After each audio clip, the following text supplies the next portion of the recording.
मैं संगठन के हर कार्यकर्ता से और खासकर शफीक भाई से माफी चाहता हूँ कि मुझे आने में बहुत देरी।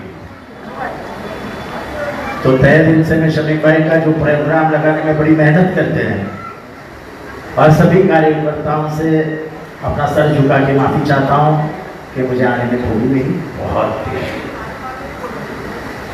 और इसने जो कहा सुल्तान बन के और सल्तनत में, ना तो मैं सुल्तान में विश्वास करता हूँ ना सल्तनत में। हमारे संविधान में सुल्तानों को भी खत्म कर दिया और सल्तनत को भी खत्म कर दिया। आज इस देश में संविधान की वजह से तुम्हारे एक चंद अपने अपने सुल्तान, और इसीलिए इस देश में संविधान खत्म करने की बात हो रही है। ये जो वन नेशन वन इलेक्शन की थियरी है, वो थियरी क्या है? इस देश में विविधता है, इसलिए हर राज्य में चुनाव अलग अलग तरीके से होते हैं, अलग अलग समय पे होते हैं। अरे ये बीजेपी वाले लोकसभा का एक चुनाव फरवरी से मई तक करवाते हैं। फरवरी में पहला चुनाव होता है, पहले दिन या पहले टप्पे का, और 7वां टप्पा आता है मई में। तो लोकसभा का 5 साल का चुनाव इतना दिन लेते हैं, तो पूरे देश का इलेक्शन एक साथ करेंगे क्या? हरियाणा, जम्मू कश्मीर और महाराष्ट्र का चुनाव एक साथ होना था। जम्मू कश्मीर और हरियाणा निकाल दिया, महाराष्ट्र छोड़ दिया, क्योंकि सर्वे बता रहा था कि तुम 110 के ऊपर नहीं जा रहे।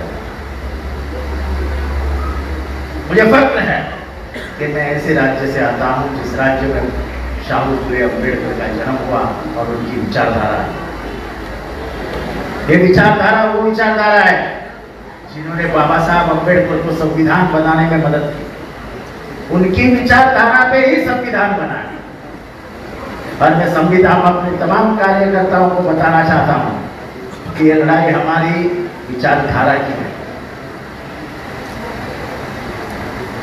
ट्रेन में बैठे हुए 80 साल के बुढ़े को जब फाइट मारी जाती है, तो मैं हूं या तुम हो, अपना खून खोलना ही चाहिए। तो मुसलमान है इसलिए मैं नहीं गया था। किसी भी बुढ़े बाप को कोई भी नौजवान मार नहीं सकता। क्या तुम तुम्हारे बाप के ऊपर हाथ उठाओगे क्या? मेरी अजीत पवार से लड़ाई इतनी थी कि शरद पवार तुम्हारे बाप से बड़े थे। ठीक है, उनको कैंसर की बीमारी थी, वो जरा जरा थके हुए नजर आ रहे थे,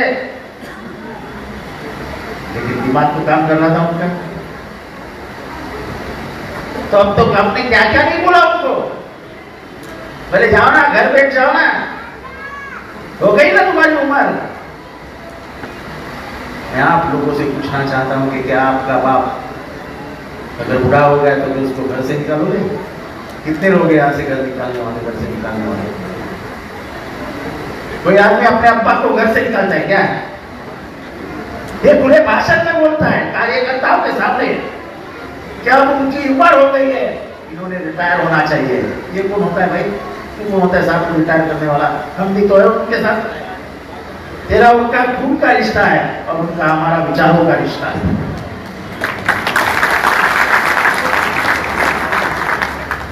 नहीं हमें शरद पवार जी ने कहा कि मैं बीजेपी के साथ नहीं आऊंगा, मर जाऊंगा लेकिन बीजेपी के साथ नहीं आऊंगा। उनको जाना जाओ, उन्हें रोका नहीं। हम भी चाहते तो हम भी चले जाते। और इस देश की विचारधारा कभी भी जातिवाद नहीं सीखी। इस देश की विचारधारा कभी भी सेक्युलरिज्म के खिलाफ बातें करना नहीं सिखाती। वो गुजरात में हत्या हुई थी, कई हत्याएं हुई, उसमें से एक थी वो बानू, क्या नाम उसका चल रहा है, बिल्किस बानू। 14 हत्याएं हुई उसके घर पे, तो उसके ऊपर भी बलात्कार हुआ। वो मर गई ऐसा समझ के लोगों ने उसको छोड़ दिया मारने वालों ने, और वो बच गई। वो बच के मुंबई आ गई और वो एक कानूनन लड़ाई लड़ी इसमें सब लोग गिरफ्तार हो गए, उनको उम्र कैद की सजा लगी। यही बीजेपी सरकार थी गुजरात में, उन्होंने खास कानून बनवाया और उसको रिहा कर दिया। सब आरोपी बाहर आए, उनके लड्डू पेड़े खाए और उन्होंने क्या कहा पता है कि ये लोग सवर्ण हैं, बड़े जात के हैं। मैं कोई जाति का नाम नहीं लेता हूँ, नहीं कहीं बड़ी बवाल हो जाएगा। ये ऊपर जाति के हैं तो ये ऐसा निचला काम नहीं कर सकते। तो निचला काम क्या नीचा नहीं करेगा? तो आज उड़ीसा में जिस औरत के कपड़े उतारे गए वो कौन था सामने वाला? पुलिस ऑफिसर पुलिस स्टेशन में रेप करता है। उड़ीसा में बीजेपी का राज है, कोई नहीं बोल रहा है। वो बंगाल में किसी डॉक्टर ने क्या किया तो ममता दीदी को ऐसा घेरे जैसे ममता दीदी ने रेप करवाया। समान न्याय होना चाहिए, समान न्याय। विशालगढ़ में जो हुआ, मैं बार बार उसकी याद दिलाऊंगा कि प्रशासन को यह बताया गया था 5 जुलाई को कि ऐसा कुछ होने वाला है, आप सतर्क रहिए। जिला अधिकारी और सुप्रिंटेंडेंट ऑफ पुलिस को जाके निवेदन दिया था कि लोग घुसने वाले हैं, सतर्क रहिए। 12 तारीख को फिर से पुलिस स्टेशन गए, बताया कि ऐसा कुछ होने वाला है, लेकिन बंदोबस्त नहीं लगाया। रात के अंधेरे में 100 लोग ऊपर चढ़ गए और सुबह होते ही 1300 साल पुराना दरगाह जो 1058 में बनवाया था उसका घुमट तोड़ डाला, नीचे उतरे राक्षस। और जो शिवाजी महाराज ने गांव बनाया था गजापुर, उसमें एक मस्जिद थी, मस्जिद का पूरा सब नक्शा बना। शिवाजी महाराज ने अपने आदेश में कहा था कि जिस भी गांव में तुम जाओ, उस गांव की खेती को, उस गांव के औरतों को, उस गांव के मंदिर मस्जिदों को और उस गांव की पवित्र किताबों को कभी भी हाथ मत लगाना। यह आदेश आज भी लिखित में लिखता है। शिवाजी महाराज कभी जात पात मानते ही नहीं। आपको बहुत लोगों को कब मालूम होगा कि शिवाजी के महाराज के गुरु हुआ करते थे, उनका नाम है याकूब बाबा। रत्नागिरी का कोई है क्या? रत्नागिरी का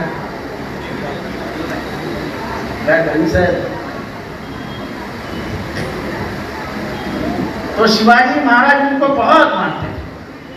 महीने में एक बार उनकी दुआ लेने जाते थे।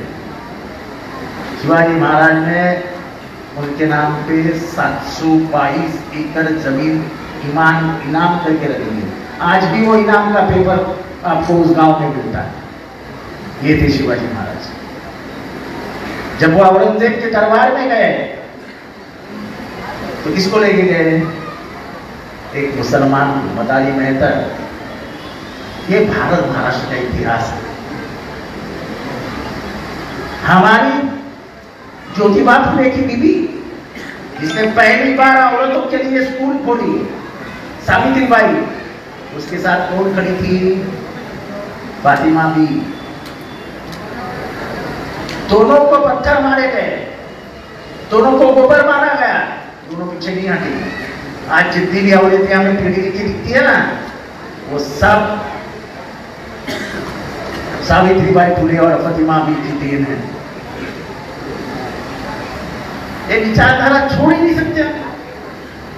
ये महाराष्ट्र के राज्य से गद्दारी होगी। इतना पैसा खा रही है सरकार कि शिवाजी महाराज का पुतला आधे से टूट गया। और वो जो आपटे था ना, जयदीप आपटे, जो जिसने बताया था, वो तो पहला ऐसा पुलिस के हाथ में मिला कि मैंने मालूम नहीं, उसने ऐसा चिट्ठी लिखा था कि मैं घर में जाने वाला हूँ, चाय पीने वाला हूँ, घर में पोहा भी खाने वाला हूँ, मेरा पोहा खा के हो जाएगा, चाय पीने हो जाएगा, तो 4:30 बजे की तब आप आ जाना और मुझे पकड़ के ले जाना। ऐसा कोई औरत को पकड़ा जाता है क्या? हमको मालूम नहीं कि आरोपी कैसे पकड़े जाते हैं और आरोपी हाजिर कैसे किए जाते हैं। ये इस्लामुद्दीन मालूम है ना आपको? किसको कैसा हाजिर किया जाता है, किसके ऊपर कैसी झूठी केस बनाई जाती है। अपने को उम्रा में रहते तो सब मालूम है, मुझे नहीं मालूम था इतने दिन, लेकिन अब मालूम होने लगा है।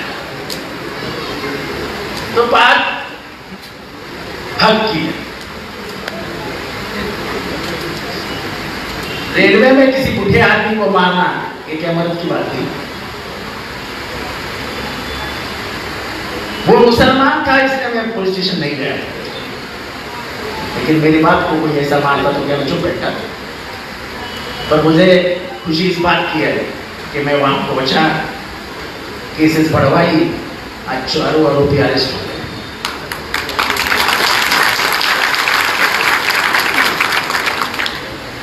आपको शायद याद होगा और याद रखो कि धर्मांतरण का मुद्दा उठा था इधर,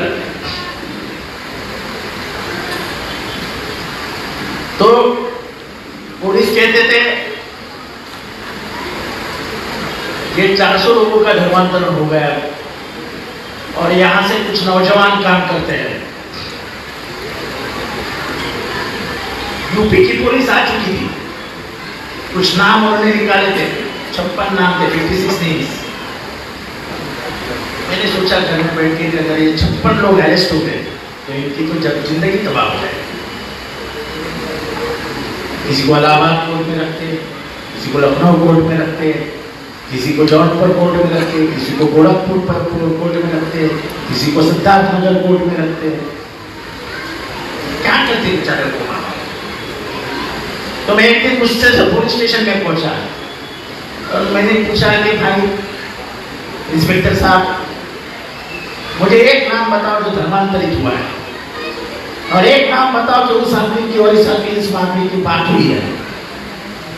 ये जैसा ही बवाल मैंने खड़ा किया, 24 घंटे के अंदर पुलिस ने प्रेस कॉन्फ्रेंस ली और कहा कि एक आदमी का भी धर्मांतरण नहीं है। उसके बाद जितने बच्चे पकड़े थे सभी को छोड़।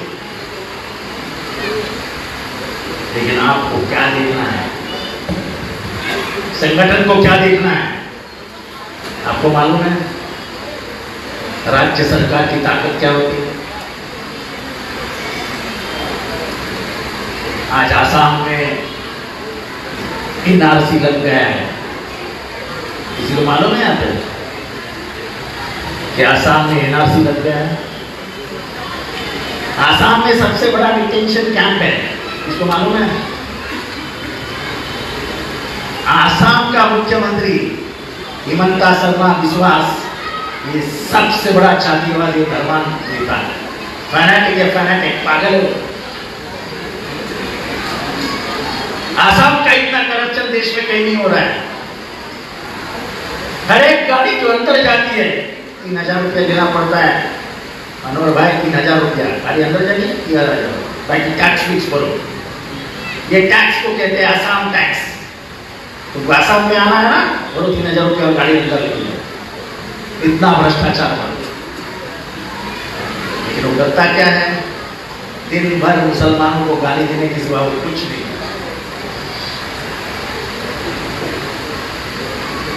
और आसाम में बड़ी तादाद में मुसलमान हैं, फिर भी आसाम का मुसलमान आज घबरा है।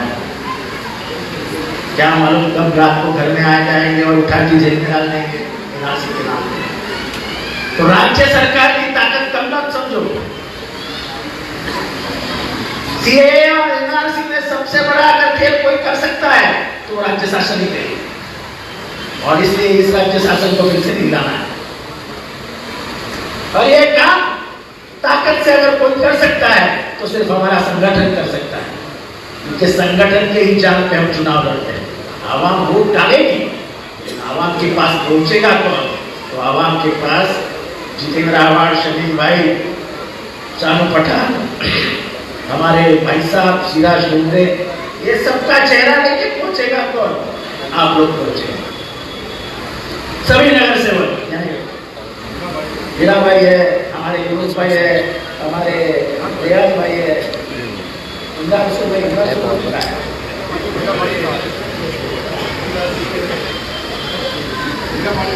हीरा पाटिल है। तो संगठन की एक बड़ी जरूरतमंद बात होती है, जरूरत होती है। मैं चुनाव लड़ रहा हूं, मैं महाराष्ट्र घूमने जाऊंगा, घूमने नहीं प्रचार करने जाऊंगा, तो मैं किसके ऊपर भरोसा रख के जाऊंगा? मुझे आज भी रात को चिपलून जाना था, मुझे साहब का फोन आया था, मुझे चिपलून आना है, कल मीटिंग है चिपलून में। मैंने बोला मैं नहीं आ सकता हूँ, मेरी 2-4 मीटिंग है, पहली बार मेरे साहब को ना बोलूं। लेकिन लोग अब चाहते हैं कि जितेंद्र रावत हमारे इलाके में आए, बात करें। लेकिन जब तक मुझे तुम आश्वासित नहीं करोगे, मुझे संगठन ये नहीं कहेगा कि साहब तुम महाराष्ट्र में घूमो, महाराष्ट्र में इस सरकार के खिलाफ आवाज उठाओ, इस सरकार के खिलाफ अंगारो, जब तक यूं ये नहीं कहोगे कि साहब तुम जाओ, हम तुम्हारे लिए यहां बैठे हैं, तब तक मैं नहीं जाऊंगा। अपना घर सुरक्षित हो तो बाहर देखो, घर में अगर असुरक्षित है तो बाहर का घर मत देखो। इसलिए तुमसे मिलना बहुत जरूरी था।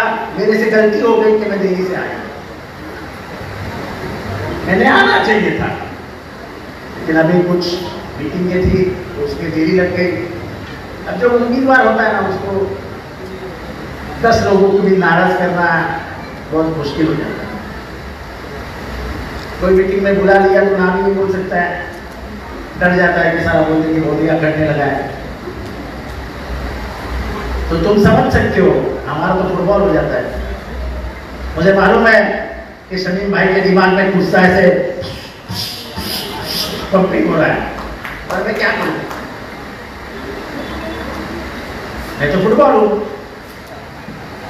इसने इधर से मारा, इसने उधर से मारा, इसने उधर से मारा, गोल तक पहुंचा, फिर वापस आ गया। तो ये तो हालात है, और ये सब अभी सहन करना पड़ता है। लेकिन मुझे एक ही आश्वासन चाहिए कि ये चुनाव में बहुत पैसा आएगा, बहुत पैसा। ये पैसा इसलिए आएगा कि जितेंद्र रावत महाराष्ट्र में नहीं घूमना चाहिए। जितेंद्र रावत अजित पवार के खिलाफ नहीं बोलना चाहिए। अरे जो आदमी ठीक मुंह से किसी से बात ही नहीं करता, वो क्या राजनीति करेगा? मैं अजित पवार के बारे में बोल रहा हूं, उसको कभी पूछना कार्यकर्ता के साथ ठीक से बात किया है क्या करता? अरे तेरा क्या खाया हूं क्या?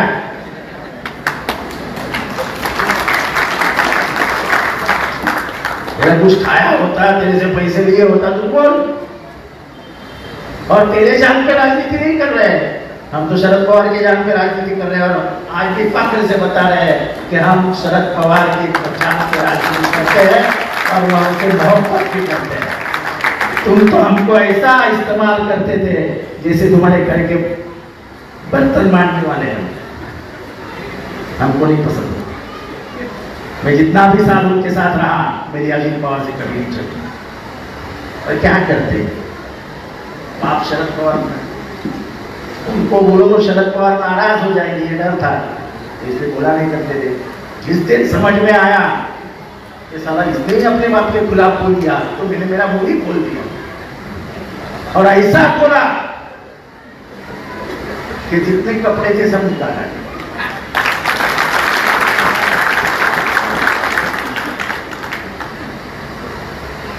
अरे तुम काहे को बीजेपी में गए? हमको मालूम है ना भाई, हमसे पूछो। अरे गए तो गए, चुपे तो ना। शरद पवार का आखिरी भाषण कब होगा पता नहीं, क्या मौत की राह देख रहे हो क्या? वो कब मरेंगे सोच रहे क्या? कोई आदमी है इधर जो अपने बाप का, अपने चाचा की मौत के बारे में सोचता है? अजित पवार वो आदमी है जिसने चाचा के मौत के बारे में सोचा। बोले ये बुढ़ा हो गया है, सुप्रीम कोर्ट में जाके कहा कि ये पार्टी अपना मालिकाना हक जताते पार्टी के। अरे वो अपना मालिकाना हक जताते तो तुम 5 बार मुख्यमंत्री बनते क्या? 5 बार किसके सहारे बने? क्यों अनवर भाई बोलो, किसके सहारे बने? शरद पवार साहब ना, तो उनको उल्टी जबान बोलना इंसानियत है क्या? और फिर क्या हो गया लोकसभा के चुनाव में? जिस बारामती के ऊपर दादागिरी करते थे, उसी बारामती के लोगों ने 50,000 से पीछे रख दिया। तब तो बोले थे मुझे काट दूंगा, इस्लामुद्दीन भाई मालूम कि नहीं? मालूम है ना कि वो भरी सभा में अजित पवार बोले थे कि मैं मुझे काट डालूंगा, बड़ा पीछे जाऊंगा बारामती में। अभी तक तो नहीं काटी है, शायद 1000 नहीं मिला। तो ऐसा है कि कोई हमको उनके जायदाद से प्यार नहीं है, उनसे कोई नफरत नहीं है, लेकिन शरद पवार से बहुत ज्यादा प्यार है।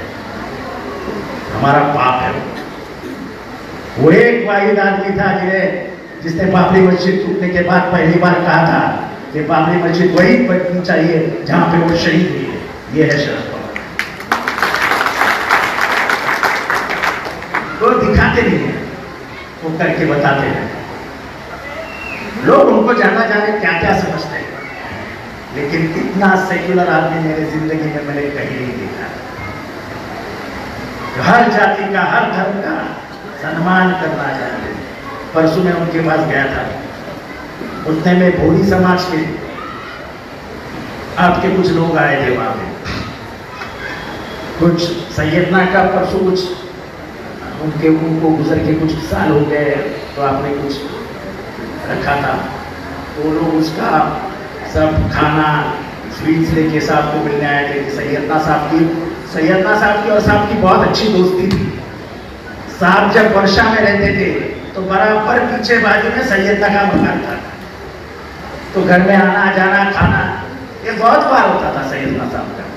तो वो ये याद दिलाने के लिए आए थे कि सैयदना का बहुत प्यार था आपसे, आप बताओ अब हमें क्या करना है। तो साहब बोले मैं आऊँगा सही मंजिल पे। क्या मंजिल है वो?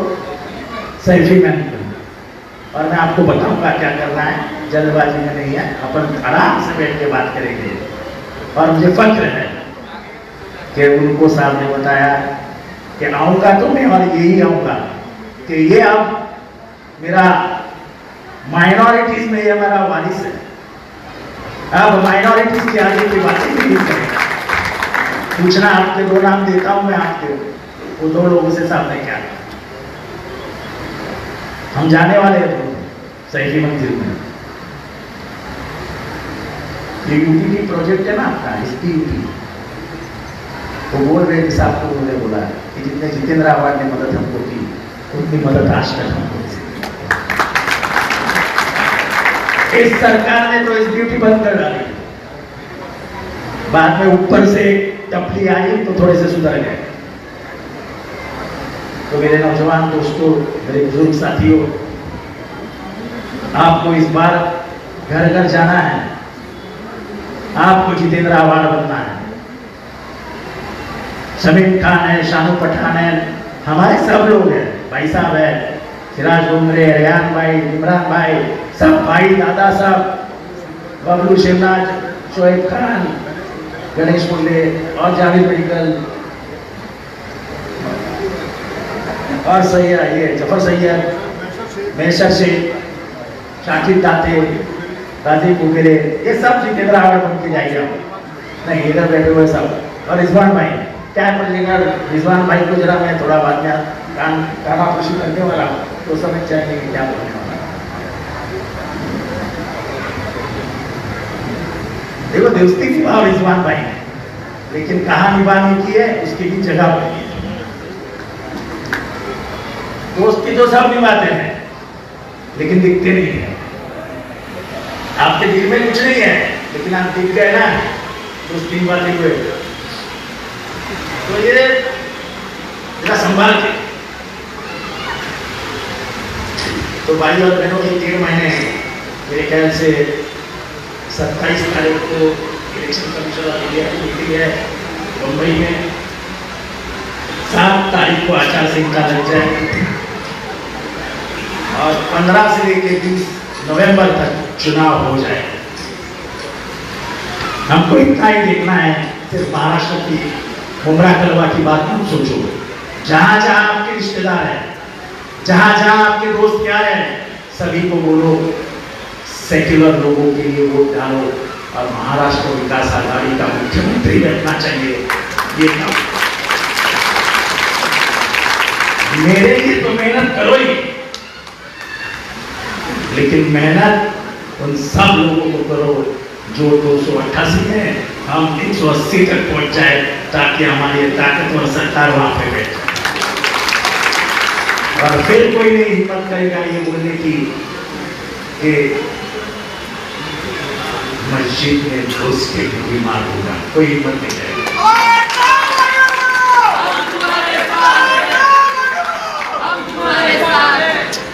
कोई हिम्मत नहीं करेगा, कोई हिम्मत नहीं करेगा किसी चाचा के ऊपर हाथ उठाने का, कोई हिम्मत नहीं करेगा किसी मस्जिद को शहीद देने का, शहीद कर देने का, मस्जिद पे पथराव करने का, कोई हिम्मत नहीं करेगा।